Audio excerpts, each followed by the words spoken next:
Good morning. मी गावाकडून आले ना त्यावेळेस हे आळूचे गड्डे घेऊन आले होते.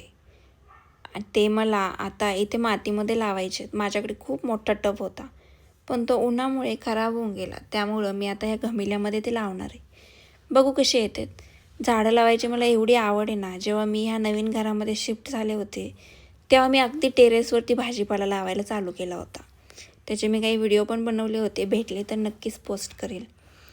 त्यानंतर मी ह्या गमिल्यामध्ये माती टाकून घेतली. हे पण गमिलं फुटलेलंच आहे, झाडच लावलेली होती त्याच्यामध्ये पण.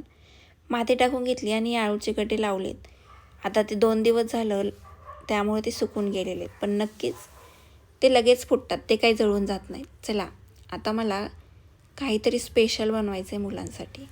मी गावावरूनच हा खवा घेऊन आले होते, कारण इशूला गुलाबजामू प्रचंड आवडते. गावाला असताना पण गुलाबजामू बनवले होते आणि आता पण गुलाबजामू बनवायचे, कारण फक्त इशूमुळे. खव्यामध्ये थोडासा मैदा मिक्स केला हवा तेवढा आणि त्याचे छान छान मी गोळे बनवून घेतले. एकदम छान मिक्स केला बरं का, म्हणजे गोळे अगदी छान होते आणि गुलाबजामू मस्तपैकी फुलते. मी त्याचे गोळे बनवून घेतले आणि मग ते तळायला टाकले आणि काय असे लाल जरी होस्तोवर ते तळून घेतले. एक दोन घाणे करून माझे सगळे गुलाबजामू तळून झाले होते.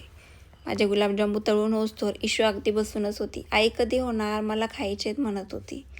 मग मी सगळे गुलाबजामू तळून घेतले आणि मग ते दिले पाकात टाकून. 1 तासाने ते मस्तपैकी मुरले होते. म्हटलं मग टेस्ट करून बघावं कसे झालेत. पण ते गुलाबजामू अगदी तोंडात टाकले का विरघळतील असे झाले होते. चला भेटूया उद्या. चला बाय बाय.